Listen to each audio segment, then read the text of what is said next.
me today. Today our project is a very quick and easy sew. We're going to do a quilt-as-you-go method on dry mats that I've purchased from the Dollar Tree using strips of fabric. I've used strips that I've cut from fat quarters, but you can use strips out of your scrap stash. You can sew strips or pieces together to make strips. Very quick and easy sew. Wonderful gift project. You can use them as placemats, as dry mats, all kinds of things. So here's the finished product of what we're going to do today. Very beautiful, vibrant colors. So let's get started. All right, so for today's tutorial, you're going to need a dish dry mat. This is one I purchased at the Dollar Tree. Any of them will work. This is just the cheapest that I found, and for $1.25 at the Dollar Tree, you can't beat the price. Thread, you can either do coordinating thread or contrasting thread. That's your choice, but you need thread. I'm just using regular Gutermann's thread. You'll need clips for securing pieces together. Some sort of erasable or removable ink, whether it be a washout, air erase, chalk. You don't want something that's going to be permanent. You'll need a ruler for marking, just a couple of places on the binding. A rotary cutter if you have one. If not, scissors will work. And of course scissors. And then you'll need just different strips. Today for the tutorial I'm doing, I have taken fat quarters and I have cut them into 2-inch strips, so they're 2 inches by 21 inches, which is the width of the fat quarter. You can use jelly roll strips, you can use whatever size you want. Some of the examples I showed in the introduction were 2.5 inch wide. You can do larger, smaller, whatever you prefer, but today I'm going to do the 2-inch wide strips. It's also a great scrap buster if you want to sew some pieces together and then cut them into strips. You can do that too. Makes a really cute scrappy look, and it's a great way to use up those scraps. So let's get started. So this is the dry mat that I purchased from the Dollar Tree. You can get them everywhere, but for $1.25, you know, I typically take the tags off. You can cut them off, you can rip them off, but we can do that after. That's fine. I used the back with the tag on it as the back actually. So you'll see I've marked, they're 12 inches wide. So you want to mark it center at 6, and they're 17 inches across typically. You got to watch the edges. They're not always square. It's a good thing to kind of measure, although it isn't a perfect, I mean, it's a quilted handmade type of thing, so if it's not perfect, it's just kind of part of the way it is. But 17, half of that is 6.5. Get the right side there. I'm sorry, half of it's 8.5, and you can see my little dot there. So that's where I'm gonna say my center is. So that's where I'm gonna start.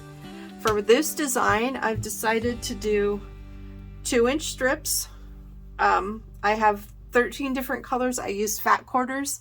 For the fat quarters in a 2-inch strip, you can get 9 strips out of it if you go the lengthwise. So it'll be 21 inches across and 2 inches wide. I use these more than once, so the way that we use it, I just kind of keep the extra and set it aside. But let me show you what I do. So I did decide that my first piece is going to be a 4-inch piece. So I'm just going to kind of fold it to find the center, and then I'm just going to kind of put that corner there and lay it down and call it good. So I'm going to say this is the center. Keep in mind, these little squares are not always straight, so don't go totally off of those. It will definitely make it wonky. So my first one's 4 inches. I'm going to take my second piece, which is this bubble, and I'm gonna take the right side and I'm gonna lay it down on top of that piece. I'm gonna leave a tiny bit extra on the end just so I have a little bit of move room, I guess, flex room. But I'm gonna sew it all the way, and I can kind of see through where my 4 inches. So I'm going to sew it all the way down here at a 1/4 inch seam allowance. I don't need to back tack because you're going to go over them. So you're just going to go 1/4 inch seam allowance till I get to the end of the one underneath. You can see through, and stop. Okay, so I'm using a 1/4 inch foot. So I'm just going to put that underneath, and I'm just going to sew that 1/4 inch all the way down till I get to the end of that 4-inch piece that's underneath. Just keeping it straight with that edge of the fabric for my 1/4 inch. When I get to that 1/4 inch, I'm just going to stop.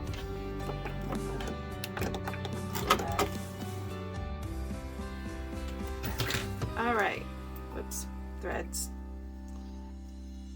So I have sewed my 1/4 inch seam, as you can see right down here. What I'm going to do is I'm going to take this extra piece and I'm going to fold it backwards over itself just to kind of give me an edge. And I'm just going to take my scissors and slide it into there and cut it off. It doesn't have to be perfectly straight. You do want to see how there's overlap. It doesn't matter how much, as long as there's a little. And then I'm going to take the piece I just sewed on, and I'm going to press it back. I'm just going to kind of finger press it. All right, so that's my first piece. So now I'm going to take my second strip, which is this one, and I'm going to go to the end. I'm going to match the edge of this first one. I'm not matching this, okay? That's going to stick out. So, and it's going to stick out a little bit here, but I'm just going to lay it on top of this one and lay it flat. And then I'm going to sew that 1/4 inch seam allowance here down this side. And like I said, you don't have to back tack because you're sewing over each piece. So once again, I'm going to sew a 1/4 inch seam allowance. This is the first piece that I put down, and I'm going to match the edge of that. That's my straight piece.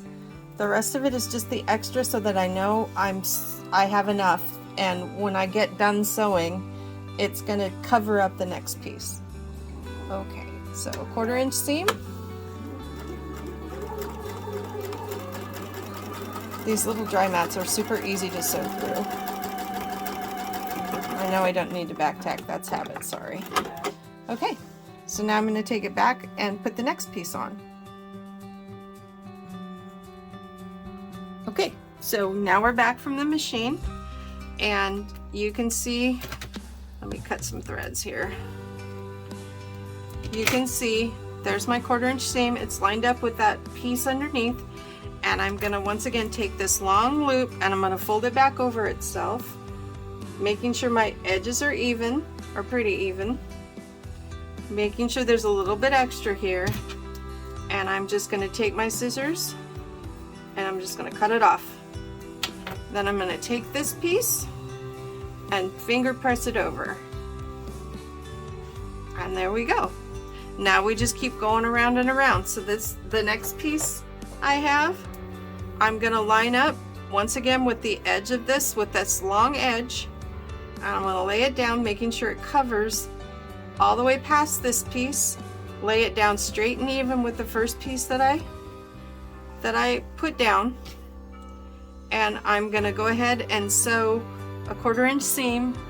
I'm not going to show that because I think you guys at this point have the understanding of the 1/4 inch seam. So I will be right back. Okay, so back from the machine. I've got it stitched down.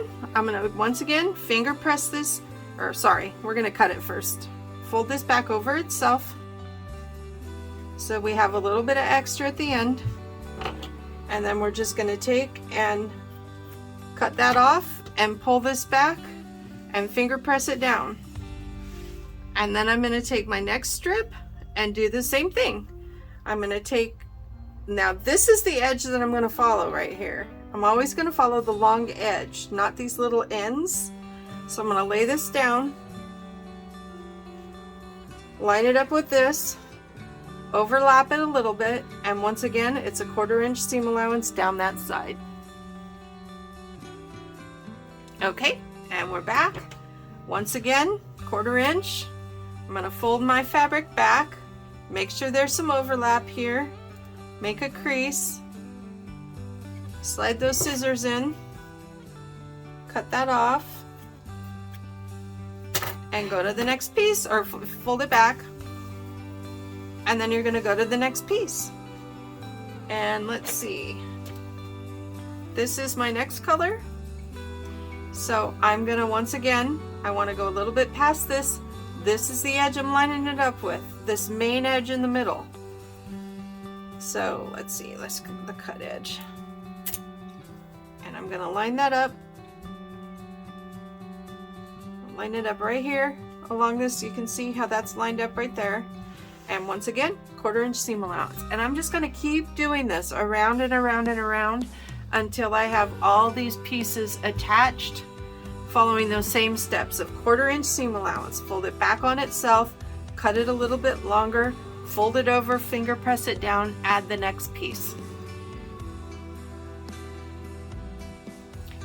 Okay, so I have gone around and around and around and added pieces all the way around until my whole mat is full. Now on these sides, instead of going around, I had a little extra on the side, so I just added strips and kept moving out. You can see on the back side, you can see the design from where I've sewn it, and I have overlap all the way around.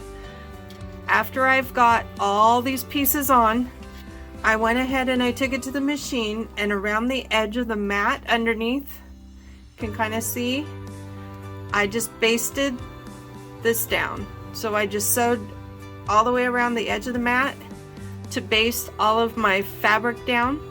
The next step we're going to do is we're going to trim it. And all we're going to do is we're going to turn it over to have the wrong side up, or the mat side up, and take our ruler, and as best as we can, it doesn't have to be perfect.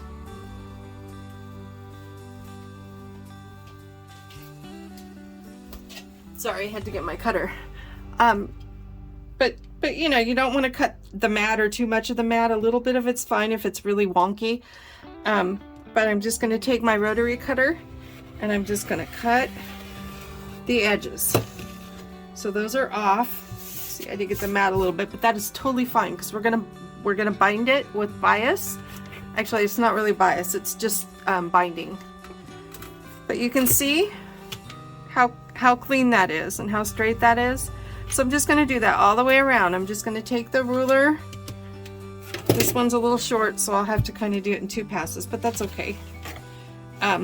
Just take the ruler, line it up with the edge of the mat, and you're going to cut all the excess fabric off. And then I'm going to just move it down and finish that side out. Looks like I could have got a little bit more off, so we'll just add a little more there. All the way off. And I'm just going to continue and do that with the other 2 sides. Okay, so you can see my mat, sorry, cord. My mat is all trimmed. It may not be 100% straight, as far as my design might be a little kiltered. That's because the mats are not perfect. So it isn't necessarily going to be perfect. You can take your time and measure. You can measure each strip if you want and go through and make sure that they're all perfectly even. It isn't that important to me for this project. Maybe if I was doing it as a gift for somebody that I really wanted it perfect, or that kind of thing, then I would. But for this, it's a quilted project. I kind of like that it's a little bit wonky because it's handmade. But there are ways, like I said, if you want it perfectly straight, you can measure each time to make sure your lines are straight. Totally okay to do that. So the next step we're going to do is we're going to actually bind this, and we're going to bind this the same way that you would bind a quilt. So we need to make the binding, and then we need to attach the binding. So next step, we're going to be making that binding. Okay, so for the binding, I have actually cut a bunch of, they're 2.5 inch wide strips, so let me lay it down. This from here to here is 2.5 inches, and then the length is the width of the fabric I'm using. So as long a fabric, if you have a full yard, you can go across the full yard. So it would be 2.5 by around 40 inches long. It takes, if I remember right, it takes about 60 inches to do around one placemat. So we need to attach these strips together. The best way to do that is on an angle, and it can be tricky, but you can do it. So you're going to take one piece with the bulk of it to the right, or I'm sorry, to the left, pointing that way, and you're going to deal with the end of it. I'm going to take another strip and I'm going to turn it right side down, and I'm going to lay it on top of this corner. I'm going to kind of overlap it just a little bit. You can kind of see right here where these two meet and intersect. I'm going to take my ruler and some sort of marking tool. It can be air erase, it can be a friction pen, just something, but you don't want it to be noticeable, so something that will erase or disappear. But I'm going to line my ruler up on an angle, so it's a 45-degree angle, top of the ruler on the left side and the bottom of the ruler on the right side. I'm going to line up these little intersection points in my ruler, and I'm going to take my marker and I'm just going to very lightly make a line. Now, if you're good with sewing, you don't need to make the line. You can just aim from this point to this point when you're sewing. Most people, and I'm pretty good at keeping a straight stitch, but I like to have my binding fairly straight, so I tend to do it this way. And then I take clips and I just clip these two edges together. I like using these hair clips that I got from Walmart because they're long and they hold it, but I can still sew it with them out of the way. So you can kind of see, there's my line. It meets that intersection and that intersection. So I'm going to take this to the machine and I'm going to sew right on top of that line, from that corner to that corner. So once again, there's our binding, there's the corner we made, and I'm just going to trim this about 1/4 inch seam, and then I'm just going to kind of pull it open and I'm just going to finger press it. I'm just going to kind of put my finger in there and press it down. So that's how you attach the strips of binding together. However many placemats you're making, or dry mats, or whatever you're going to use these for, is you know how long you need it. If you just measure the circumference around, so measure both the sides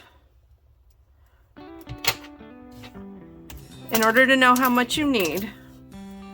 Measure each side and each end and add it all together. So two 12-inch sides is 24, and two 17-inch sides is 30, what is that? 34. So you're looking at around 58, 60 inches. You want to give yourself about an extra 5 inches. So 65 inches would get you one placemat. And that's with a little extra, but you always, when you bind, you always want to do extra. So we are going to prepare our binding now. Now that we have our strip, I'm going to take this to the iron and I'm going to fold it in half, long sides together. And I'm going to press the whole length of it down that way so that it's all right sides together and the raw edges match. So I have a fold on one end, matching raw edges on the other, and I will be right back. Okay, so I have folded and ironed my binding. So I'm going to take my placemat, and I like to start on the long edge. And what I'm going to do is I'm going to put, let me cut that selvage off. It doesn't matter, I'm not going to use it, but I'd rather, I mean, it's not going to be there, but I'd rather just not deal with it. So I'm going to leave about a 5-inch tail that I'm not going to sew down. It'll be extra. And all I'm going to do is I'm going to go around my whole placemat, and I'm just going to clip it down. Now, you could clip it down. Typically, I just take it and sew, but for demonstration purposes, we'll just clip it down. We're putting raw edges, the folded edges over here. The raw edges are even with the raw edges of the mat. Now, we're going to sew a 1/4 inch seam allowance all the way around it, but with binding to have beautiful binding. When you get down to this corner and you're about a 1/4 inch square, so you can even take a ruler and mark a 1/4 inch there if you want, if that's easier for you. My foot has a mark on it, so I know where that is on my foot, but you can do this. Take a little, once again, a pen that's air erase or will go away, wash out. You don't want something permanent. Don't use a Sharpie. So there's my line. So I'm going to sew this clear down to that line, and then I'm going to sew it all the way off the corner. So all the way down till I get my needle in that dot, and then I'm just going to sew zip, clear to the point, just off of the whole placemat to where the needle is no longer in there. So when I do that, this is going to be attached like that, and I'm going to take this and I'm going to make a 45-degree angle here, and the edge of my binding is going to be even. Let me center this a little bit more so you can see it. The edge of my binding is going to be even with the edge of the placemat. Okay, so you can kind of see. Now your needle's not in your fabric at all, and then you're going to fold this down to make a corner. You're still going to keep these edges even, and this makes a really, it's just straight. There's a fold here and it's straight down, and then you're going to just continue to start here at a 1/4 inch seam and just sew all the way down, and do the same thing on the other end. Stop at 1/4 inch and go zip and zip right off the corner. So you're going to twist with the needle still in the fabric. You're going to turn the placemat and zip right off of that corner, and you're going to do that all the way around till you want to leave about 5 inches open. So I'm probably going to only work till about here. That leaves a little bit more than 5 inches, because then we're going to attach that binding together, and so you need to have a little extra space for that, for it to look good. So we're going to go to the machine, and I'm going to go ahead and do that and sew all the way around. I'm not going to clip it all down, because at each corner you're going to do that.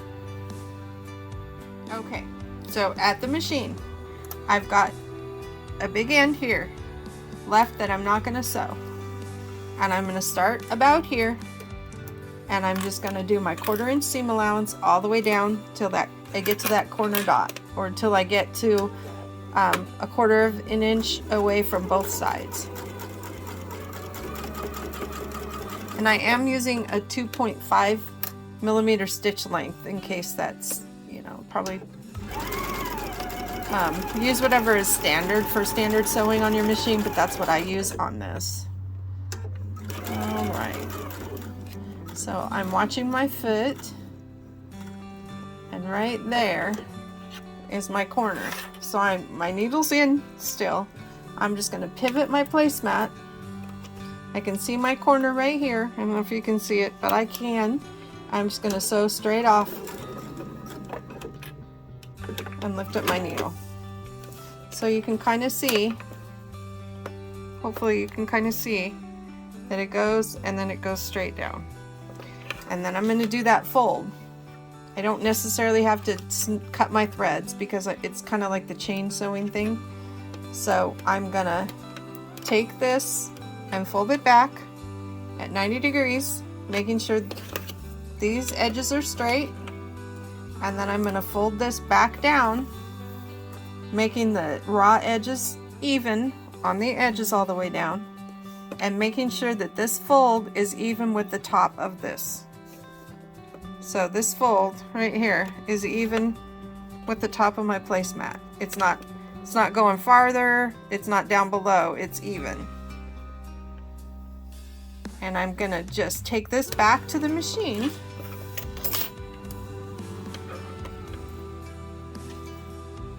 And I'm just gonna do my 1/4 inch seam allowance straight down to the other end of my mat, making sure that my raw edges are even on this side.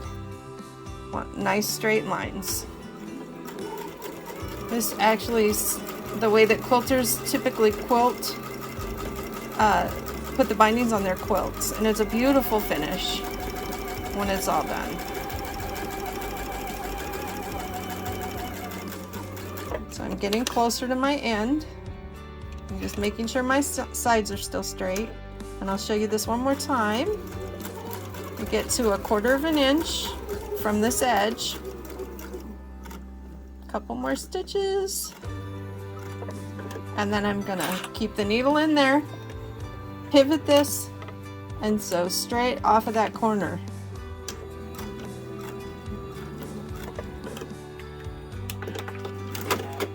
Okay, and then, sorry, bumped the camera. And then you're gonna fold this back straight up. I don't know if you can see it, to where this edge is even. I've got a really nice 45-degree angle right here. And then I'm gonna take this and fold it back down, making sure that this edge is even and this edge is even. Looks good. So I'm just gonna put this back under the needle and sew at my 1/4 inch seam allowance, and sew the rest of the way down the side, and repeat that for the next corner. Okay, so I'm back from the machine. I have all 4 of my corners done. You can see that they're folded and sewn down. I did it the way that we said. Go off the corner, make a 90-degree angle, fold it back on itself, so you can see. If you open it up, there's your 90-degree angle. Okay, all 4 of my corners are done that way.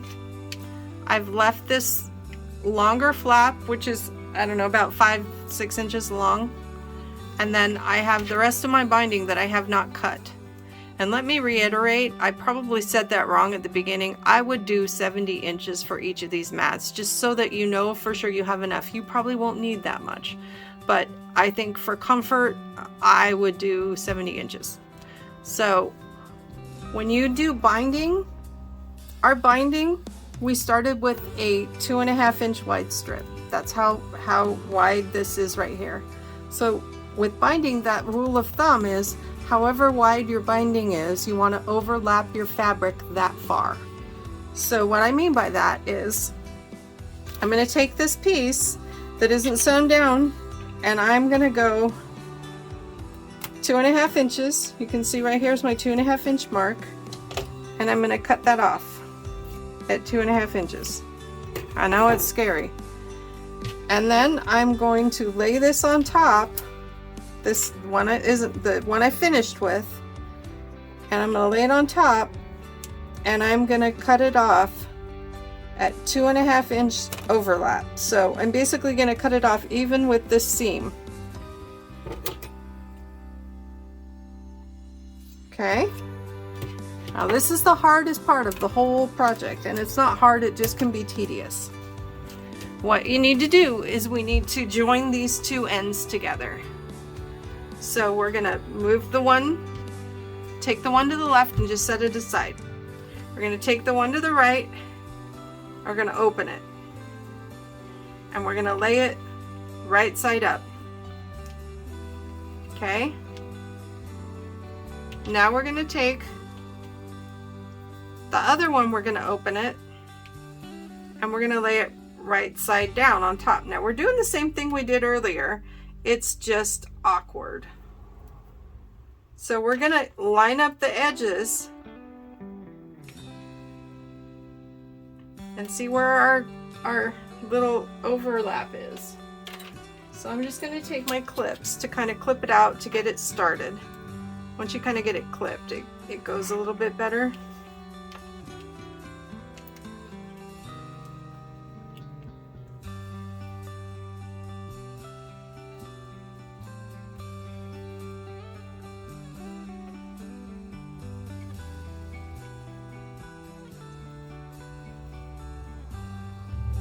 Okay, I actually went back and pulled out some of this stitching because it was just too tight. So I'm going to go ahead once again, I'm going to lay this, I'm going to pull it downward and I'm going to lay it open. See, I can get that open before I can get it open because it was just, there was too much stitching there. So I just pulled out a little bit of stitching.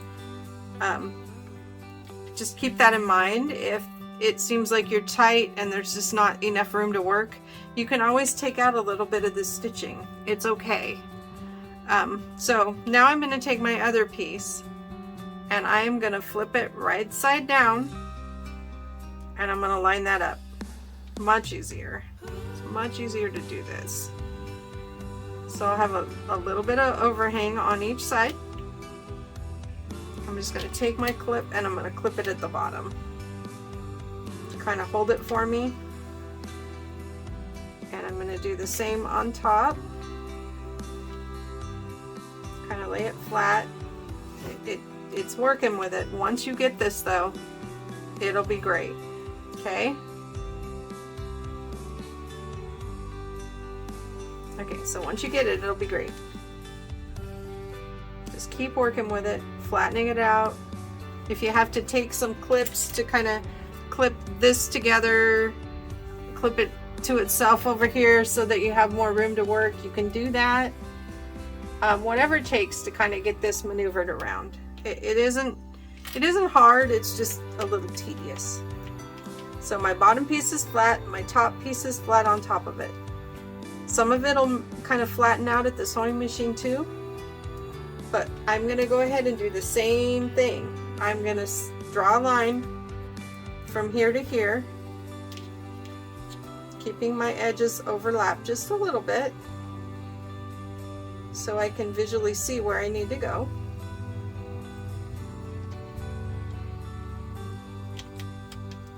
And then I'm going to sew that seam. So clip them down, clip edges down.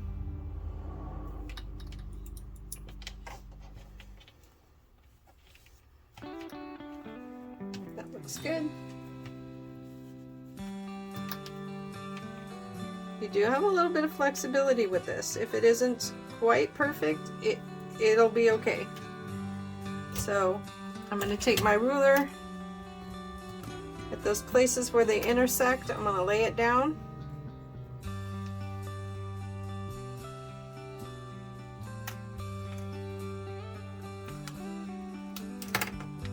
And I'll draw a line. And then I'm going to take it to the machine and I'm going to sew down that line. I will be right back. Okay, so you can see where my line was and it's sewn across there. Take the clip out. Now if you just pull it, take the other clip off the top. See how nicely that lays? It lays perfectly flat. That is a perfect fit for the amount of binding. It doesn't have gaps, it's not pulled tight, it's perfect fit. So just kind of keep that little secret in mind that however wide your binding is how much overlap you want on your two pieces of binding when you're finishing them.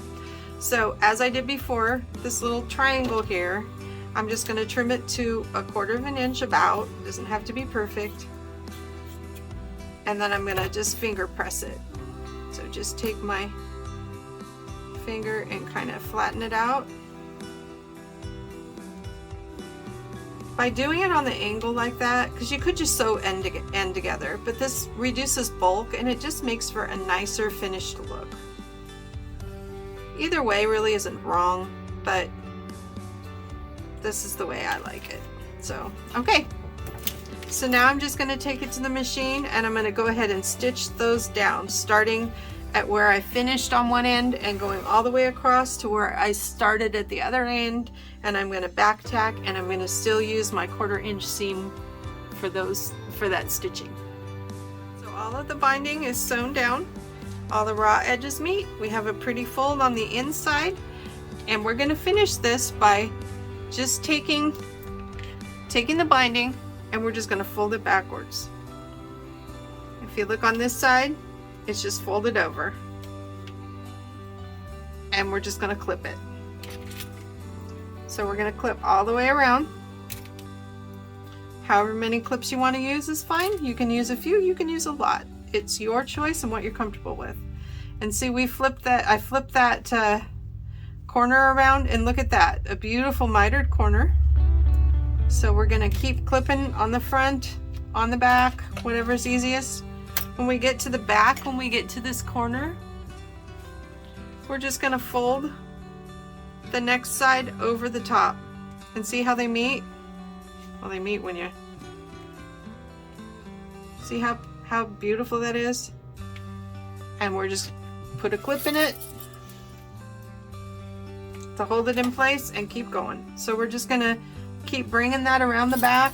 It's easier for me if I turn it over and work from the back, and then I just kind of check out the front before I'm done to make sure it looks somewhat even. So just keep going around, clipping all your binding down, and I'll meet you back here for the next step. Okay, so I have all of my binding clipped down all the way around, and you can see on the back the corners how pretty they are. They just meet beautifully. So I'm going to take this to the sewing machine, and I'm just going to stitch in the ditch. And what that means is I'm just going to put my needle in there, in this crack, or right in between where these two colors meet, and I'm just going to stitch all the way around. You can do a decorative stitch all the way around it on there if you want. That would be beautiful. You can do a zigzag if that's something that you would like to do. That helps, you know, make it look. You can use an accent color of thread, or you can use a color that blends, but that gives it a little bit more decorative if you use a zigzag. But I'm just going to stitch in the ditch. I am using white thread on the top, and I'm going to use lavender on the bottom, so I'm going to match. You will see, because this is going to stitch, you're going to see it on this side. So whatever color you use, you can use a contrasting color, you can use a color that blends, whatever your preference is, but just know the bobbin thread you will see. When I did my stitching on the back, I did use a color that matched. So you can't, you know, you can see the quilting as far as you can see the shadowing, but you don't really see all the stitches because I used that color. You could use an alternating color there too if you want to make it look, give it a little bit of a design. That's just not what I wanted to do this time. So once again, I'm going to take it to the machine. I'm going to stitch all the way around in the ditch, and I will meet you back here. Just about done. Okay, so now we're all done. That is actually it. This placemat or dry mat or whatever you choose to use it for is complete. Wasn't that a fun project? I just love how quick and easy it is to bring it all together. It just is so fast. Making these, using them as placemats, you can make a set of placemats for somebody easily in a day. You can use scraps you have laying around. You can create them with specific fabrics that you buy and strip. You can do so many things with them. Some of the other designs that I've done with it is I did an embroidery design on my embroidery machine, and then I just kind of framed it. So that's one. I used leftover jelly roll strips with this one, and I did just started at one corner and went to the other corner, used different widths of strips. So there's an idea. I also kind of fussy cutted, this is a Christmas design. I fussy cutted a panel in the center, and then I just made contrasting fabrics, and instead of going around and around, I just did top and bottom, and then sides, and then top and bottom and sides. Made it quick and easy. And then this is just another one with the same kind of style that we did today with just leftover jelly roll strips. So it is really quick and easy, very versatile. I hope you enjoyed this. If you enjoyed this video, if you could please like this video and subscribe to the channel if you want to see more. I appreciate the support. If you have any comments, questions, anything you'd like me to show you, or any specific projects you'd like to see, I would love to hear your feedback. Any comments I will answer, everybody. Thank you so much for this opportunity to share with you some of the passions I have and the projects that I've been working on. I hope you have a wonderful and blessed day. Thank you.